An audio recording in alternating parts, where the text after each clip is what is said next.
선교사님들이 비자 때문에 힘들어하고 있어요. 한 60% 70% 질병에 노출돼 있고 제일 먼저 손대는 데가 선교비를 손대더라고. 저는 현지에서 뭐 먹고 살아라는 거예요. 이 비즈니스 선교를 통해서 하나님의 선교 영토를 확장할 수 있다는 거예요. 사업을 먼저 하라고 하는 거예요. 좀 더 통 큰 선교를 하자.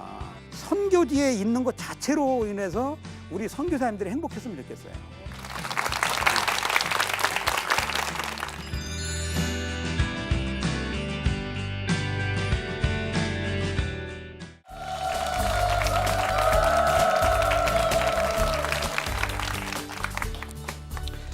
안녕하세요. 여러분 만나서 반갑습니다. 저는 아제르바이잔에서 사역하는 최웅섭 선교사라고 합니다. 목사이고요. 목사이면서 선교사이면서 사업을 하고 있는 기업의 대표이기도 합니다. 지난 시간에는 우리 선교사님들 또 저 역시 선교사이기 때문에 선교사는 누구인가, 어떤 사역을 어떻게 하고 있는가, 어떤 마음을 가지고 선교지에 가서 살고 있는지 얘기를 나누었습니다. 이번 이 시간에는 저 역시 제가 경험했던 저희 형편들, 또 우리 지금 선교지에서 사역하고 있는 우리 25,000여 명의 우리 한국 선교사님들의 형편들에 대해서 잠깐 이야기를 좀 나누려고 합니다.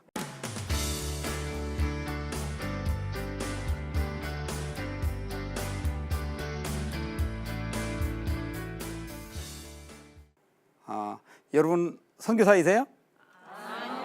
이렇게 나오니까 이해 안 되네요. 저는 우리 모두는 선교사다라고 이야기하는 사람입니다. 보내는 선교사도 있고 물론 가는 선교사도 있지만 이제는 보내는 선교사, 가는 선교사의 벽을 뛰어넘어서 우리 모두가 다 선교사이다. 이유는 뭐냐면 이제는 이제 글로컬 시대이고 글로벌 시대라는 거예요. 지금 우리 한국에도 이방인들이 200만 명 이상 와서 살고 있습니다. 각 나라에서 이슬람, 불교, 공산주의, 그다음에 뭐 카톨릭 이런 여러 계통에서 사람들이 와서 살고 있고 또 이곳에서 사역하는 선교사님들도 많이 있고. 만나는 사람마다 뭐 하러 왔냐, 뭐 하냐, 신분에 대해서 자유롭지 못하니까 거짓말을 하고 산다는 거예요. 10세 내야죠, 먹고 살아야죠. 그 중에도 제일 큰 그 힘으로 쓰는 것이 사역비거든요. 교회가 어려우면 제일 먼저 손대는 데가 선교비를 손대더라고. 우리가 꼭 부디 뭐 보내는 선교사, 가는 선교사, 근데 보내는 선교사가 좋죠. 솔직히 얘기하세요. 그렇죠? 근데 저는 이제 우리 모두가 다 선교사다. 한번 따라해 볼까요? 우리 모두 다 선교사이다. 자, 오늘 여러분들이 입으로 고백을 했으니까 이제 오늘 이 자리에 오신 여러분들은 한번 따라해 볼까요? 나는 선교사이다. 그러니까 여러분들이 이제 선교사이니까 선교사님들의 형편을 이야기를 들으면 보내는 선교사로서의 선교사님의 형편을 듣고 후원해주고 도와주는 것보다, 기도해주는 것보다 똑같은 선교사 입장에서, 똑같은 동료 입장에서 여러분의 동료 선교사가 지금 어려워하고 힘들어하고 질병 가운데 있고 사역의 진보가 없고 자녀 교육에 힘들어하고 현지인들이 성장하지 않고 현지인들의 리더를 세우려고 해도 리더가 잘 세워지지 않고 또 현지인들이 배반을 한다든지 현지인들이 힘들게 한다든지 이런 상황 속에서 우리 선교사님들이 사역하고 있다는 거예요. 근데 여러분들이 이러한 사실들을 이제 기억을 하게 되면 아무래도 선교사님들 이해가 100% 될 거 아니에요. 더 동질감이 형성이 되니까 선교사님을 위해서 더욱더 기도하게 되고 또 애다른 마음이 생길 거라는 거죠. 그래서 여러분의 주머니를 팍팍 열어서 선교사님들 후원을 해드리고, 그러면 선교사님들이 선교지에서 용기 100배 힘을 얻어서 더 큰 사역을 하리라고 생각을 합니다. 저도 역시 선교지에 가가지고 신분 때문에 굉장히 힘들었어요. 만나는 사람마다 뭐 하러 왔냐, 뭐 하냐, 계속 물어보는 거예요. 만나는 사람마다 아침부터 저녁에 집에 들어올 때까지. 그러니까 어떻게 해야 되겠어요? 똑같은 말만 해줄 수 없잖아요. 똑같은 말만. 언어 배우러 왔다. 언어 배우러 왔다. 물론 이제 처음 가면은 한 1년에서 한 2년 사이는 언어를 배우니까 그때는 언어 배우러 왔다. 이렇게 얘기해도 상관은 없죠. 뭐 문화 배우러 온 거잖아요. 어? 그 나라의 역사를 배우러 온 거니까. 물론 그런 모든 것들이 선교를 위한 것이지만 선교라는 용어만 빼버렸지 나머지 다 맞는 거잖아요. 어? 그런데도 끊임없이 그 질문 속에서 내 신분에 대해서 자유롭지 못하니까 거짓말을 하고 산다는 거예요. 근데 상대방들은 제가 제 신분에 대해서 거짓말로 얘기를 하고 있어도 눈치는 채고 있고 알고 있다는 거예요. 왜? 자기 나라에서 편하게 잘 살지 못 사는 치질이도 못 사는 나라에 와서 고생하면서 자기의 모든 것을 희생하면서 뭐하러 와서 왜 왔을까? 이랬을 때는 그 사람들도 사람인 이상 쟤들은 다 선교사들이야. 그런데 이렇게 얘기하고 있는 거야, 저렇게 얘기하고 있는 거야, 뭐 친구를 어쩌고저쩌고 하면서 이렇게 얘기를 한다는 거죠.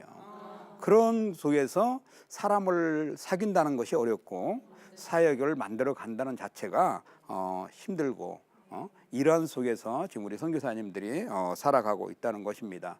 그다음에 또 우리 선교사님들이 어떤 제일 어려운 게 뭐냐면 사실 경제적인 것이 제일 어려운 거예요. 저도 선교지에 있으면서 한국 교회 후원하는 교회부터 매달 선교비가 옵니다. 그러면 집세 내야죠, 먹고 살아야죠. 그 중에도 제일 큰 그 규모로 쓰는 것이 사역비거든요. 근데 사역비가 부족한 거예요. 더 많이 나누어지고 더 많은 것을 가지고 사역을 하고 싶어도 한국 교회가 후원하는 교회가 보내주는 얼마 안 되는 거 선교비 때문에 또 자녀 교육도 해야 되잖아요. 자녀들을 교육을 시켜야 되는데 고국에서 자녀들 교육하라고 교육비 별도로 안 주잖아요. 그 받는 그 선교비를 아껴서 자녀들 교육을 시켜야 되는 이런 상황도 있고 또 하나는 요즘은 이제 2만 5천여 많은 선교사님들이 이제 고국에 되돌아옵니다. 고국에 돌아오면 어디 가서 자리를 잡고 살 수 있겠어요? 선교사로 가기 위해서 제가 가지고 있는 모든 걸 다 포기를 하고 집이라든지 다 정리를 하고 오로지 선교지에서 있는 그날까지 목숨 바쳐서 하나님의 선교를 이루겠다, 하나님의 영토를 확장했다 일념 하나로 갔기 때문에 고국에 무엇이 있어요? 한국에 들어와도 의료보험이 있습니까? 한국에 들어와도 뭐 어디 병원에 가도 진료 혜택을 받을 수 아무것도 없잖아요. 또 약간의 적금을 돈을 모아놔야 또 한국교회의 안식년이라든지 또 한국교회 뭐 교회 들어갈 때 여비도 만들 수 있는 거고 이럴 때는 제일 어려운 것이 재정적인 문제다 보니까 남편 선교사는 자꾸 일을 만들어 가고 싶은데 아내 선교사는 무슨 소리냐고 돈 없다고 돈 없다고. 그러니까 그 안에서 자꾸 이제 갈등이 표출되기도 하고 또 그러다 보니까 사역의 비가 부족하니까 한국 교회에다가 이러이러한 사역을 해야 되는데 기도해 주시고 돈 좀 보내주십시오. 이렇게 얘기를 하면 교회가 뭐 재정이 어렵다느니 교회 형편이 어쩌느니 뭐 사역을 더 크게 벌리지 말라느니 지금 있는 사역만 잘 하라느니 이렇게 하면서 그러는 거죠. 근데 교회가 어려우면 제일 먼저 손대는 데가 선교비를 손대더라고요. 교회가 어려우면 행정비를 줄인다든지 건축비를 줄인다든지 교회에서 나가는 다른 경상비를 줄이면 되는데 왜 그렇게 우리 교회가 좀 어렵고 하면 선교비를 손대지 모르겠어요. 그럼 우리 선교사님들은 선교지에서 무엇을 먹고 사역을 하라고요. 그때마다 우리는 물론 하나님께서 공급해 주신다. 하나님께서 선교는 하나님이 하시니까 하나님께서 공급해 주신다. 하나님의 공급의 원칙에 훈련되어져 있고 하나님이 사람들을 통해서 공급해 주기 때문에 물론 살고는 있습니다. 살고는 있지만 내가 과연 이렇게 사역을 해야 할 필요가 있을까? 나도 고국교회에 돌아가서 목회해야 되겠다. 고국에 돌아가서 사는 게 낫겠다. 이렇게 생각할 때가 한두 번이 아니라는 거예요. 이러한 것들이 오늘날 우리 선교사님들의 형편이라는 거예요. 그래서 여러분들이 보내는 선교사라고 생각을 하니까 우리 선교사님들을 건너머로 본다는 거죠. 그래서 제가 1강에서 얘기했듯이 나는 선교사야라고 생각을 하게 되면은 우리 선교사님들이 이런 문제를 가지고 있을 때 그 문제가 나의 문제가 되고 그 아픔이 나의 아픔이 되고 선교사님들이 현지에서 힘들어하고 고통스러워하는 것이 바로 나의 힘듦이 되고 나의 고통이 될 수 있다는 거예요. 그래서 기도할 때 중보 기도할 때 그것이 거기서 어떤 시너지 효과가 일어나는데 선교사님은 선교님이라고 생각하고 중보할 때 알지도 못하고 그냥 이런 기도할 때 과연 그 기도의 응답의 효과는 있을 거냐? 그러지 않다는 거예요.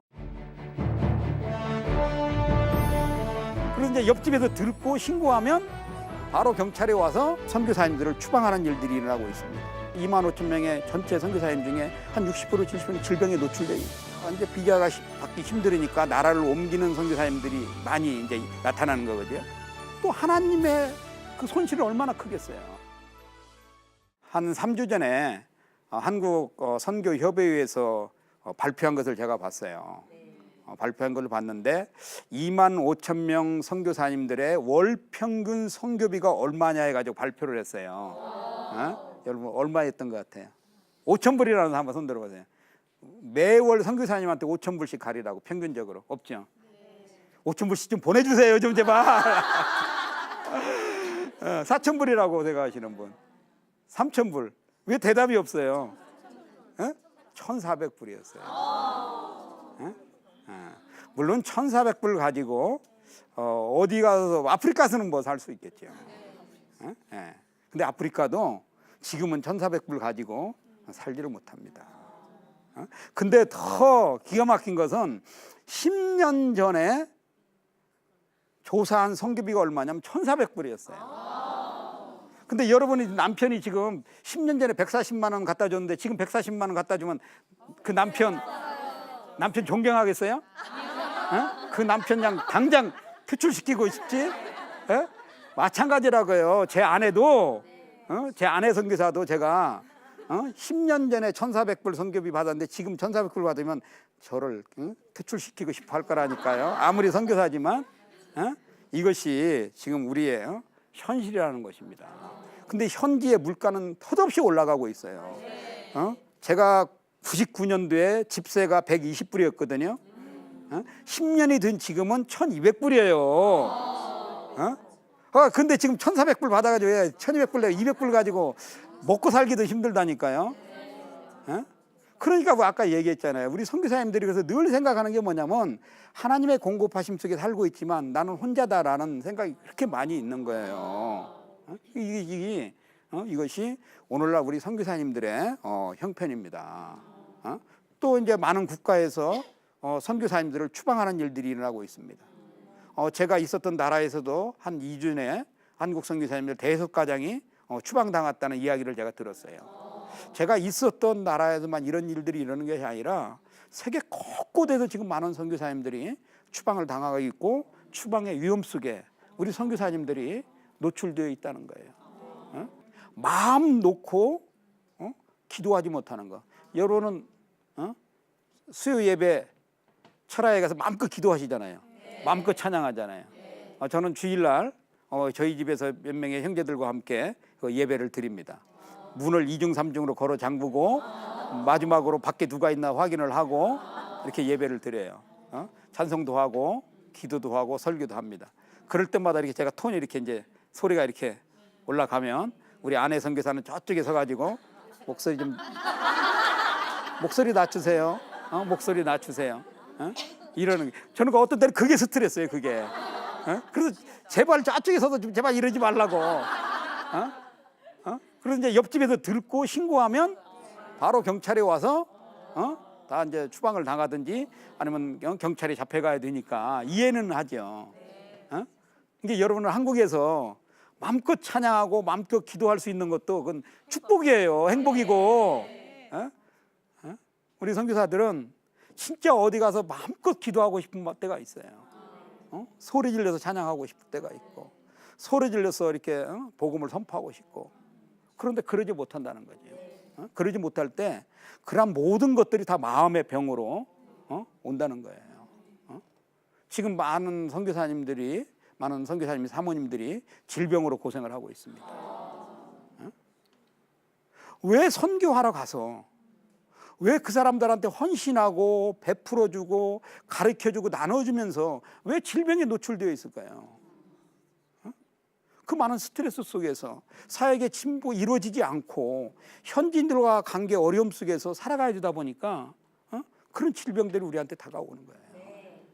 그래서 지금 2만 5천 명의 전체 선교사님 중에 한 60% 70%는 질병에 노출돼 이런 상황 속에 있는 것입니다. 오늘날 우리 선교사님들의 형편입니다. 전 세계 한 70개 국가에서 선교사님들이 비자 때문에 힘들어하고 있어요. 비자 때문에. 그러니까 이제 비자가 받기 힘들으니까 나라를 옮기는 선교사님들이 많이 이제 나타나는 거거든요. 근데 나라를 옮길 때 무슨 일이 발생하냐? 그 선교사님이 그 나라에 들어가서 정착하며 자리 잡기까지 엄청난 물질을 또 힘을 쏟아 부었다는 거예요.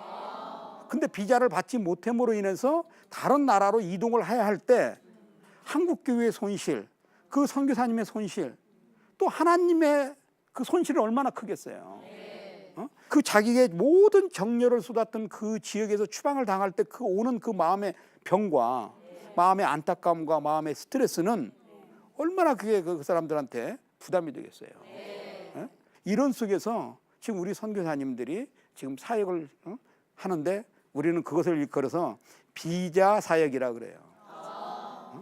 비자 받기 위해서 거기를 그렇게 쫓아다녀야 되는 거고, 비자 받기 위해서 또 사업의 현장에 또 뛰어야 되고, 오로지 복음에 헌신되어지고 복음만을 배워서 그 나라 사람들에게 그리스도의 복음을 전해서 그 사람들을 구속하겠다, 구원하겠다는 이런 마음을 가지고 간 선교사님들이 그런 경제적인 상황, 비자적인 상황, 여러 가지 상황 속에 있다 보니까 우리 선교사님들이 자기의 본 사역이 아니었던, 자기가 관심이 없었던 비즈니스 선교에 관심을 돌리게끔 이런 현상들이 일어나고 있다는 거예요.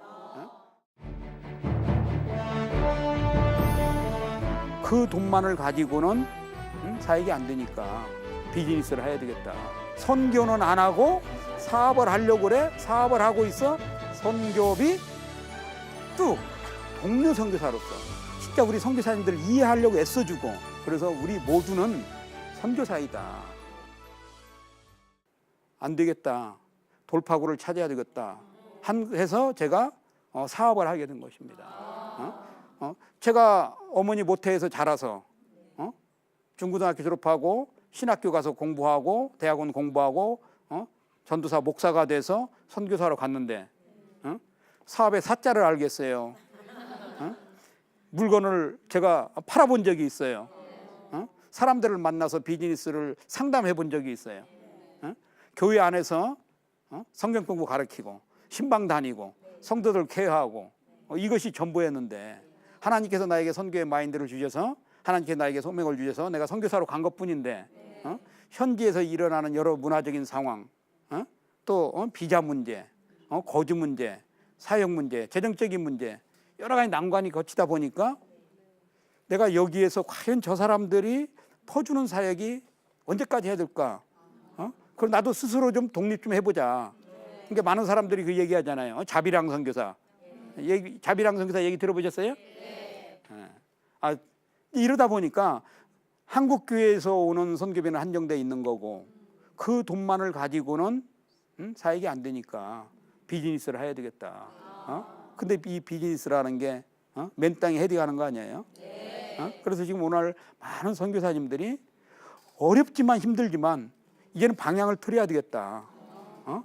그래서 지금 비즈니스 선교에 관심을 가지고 사업을 하는 선교사님들이 늘어나고 있다고 하는 것입니다. 근데 사업을 한다고 하면은 한국 교회에서 너무도 보수적이고 전통적인 교회들이기 때문에 선교사로 보냈더니 선교는 안 하고 사업을 하려고 그래. 사업을 하고 있어. 그 결과가 뭔 줄 아세요? 그 결과가 선교비 뚝. 선교비 끊어도 좋다는 거예요. 그래도 좀 관계 좀 맺어주고 중보기도 해주고 기도해주면 얼마나 좋겠어요. 그러지 않는다는 거예요.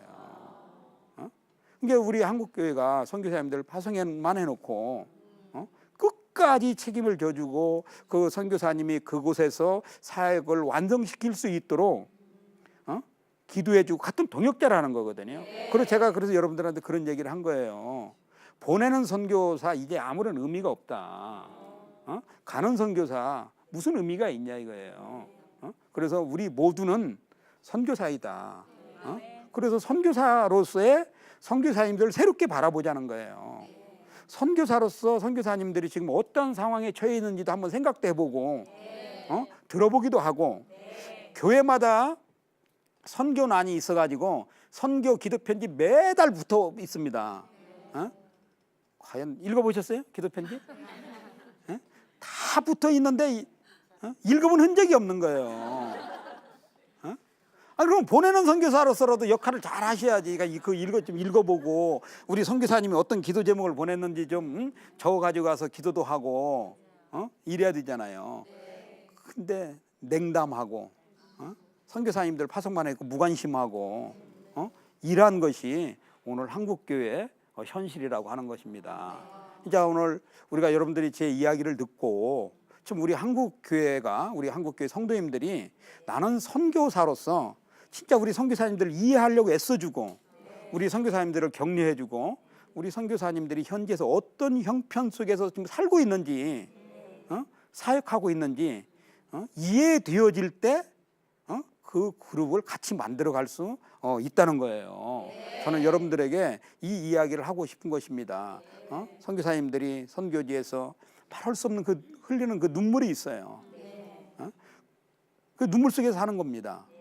물론 선교사님들이 뭐 불행하다든지 뭐 그렇게 말하고 싶지는 않아요. 저는 선교사님들이 다 행복하기를 원합니다. 여러분도 행복하세요? 절대 안 행복한 것 같아요. 저는 우리 선교사님들이 모두 다 행복했으면 좋겠어요. 여러 가지 아무리 어렵고 힘들고 그 길이 고난스럽다 할지라도 선교지에 있는 것 자체로 인해서 우리 선교사님들이 행복했으면 좋겠어요. 선교사님들이 행복해야, 선교사님 가정이 행복해야 그 사람 선교사님들과 살고 있는 사람들이 행복할 거 아니에요. 근데 현지인들이 선교사님들이 힘들게 살고 있고 어려움에 살고 있고 경제적으로 찌들려 있는 그 현지인들이 그 모습을 보면서 뭐라고 얘기하겠어요? 영향력을 주는 것이 아니라 오히려 그 사람들로부터 영향력을 퇴소시키는 이런 일들. 선교사님들이 행복하면은 저는 선교지가 행복하다고 그래요. 그렇잖아요. 그래서 한 나라 한 지역을 변화시킬 수 있는 분이 누구냐? 그 나라에 살고 있는 선교사님이라는 거예요. 그만큼의 선교사님의 영향력은 크다는 것입니다. 그렇기 때문에 우리가 보내는 선교사로서 선교사님을 기도해주고 후원해주는 것이 아니라 동료 선교사로서, 동료 선교사가 저렇게 힘들어하고 동료 선교사가 저렇게 아파하고 동료 선교사가 물질이 부족해서 재정이 부족해서 사역이 안 돼서 했을 때 우리가 같은 동료로서 격려해주고 용기해주고 기도해줄 때 우리 선교사님들이 선교지에서 나는 혼자가 아니구나, 많은 동료가 옆에 같이 있구나, 이런 마음을 가질 때 우리 선교사님들은 행복하다고 얘기할 수 있을 것 같습니다. 이제 다음 시간에는 우리 선교사님들에 대한 이야기를 하면서 우리 한국 교회에 있는 중소기업들, 크리스찬 중소기업들과 선교사님들 입양 프로젝트에 대해서 입양하는 이 프로젝트에 대해서 다음 시간에 더 깊게 얘기를 하려고 합니다. 감사합니다. 고맙습니다.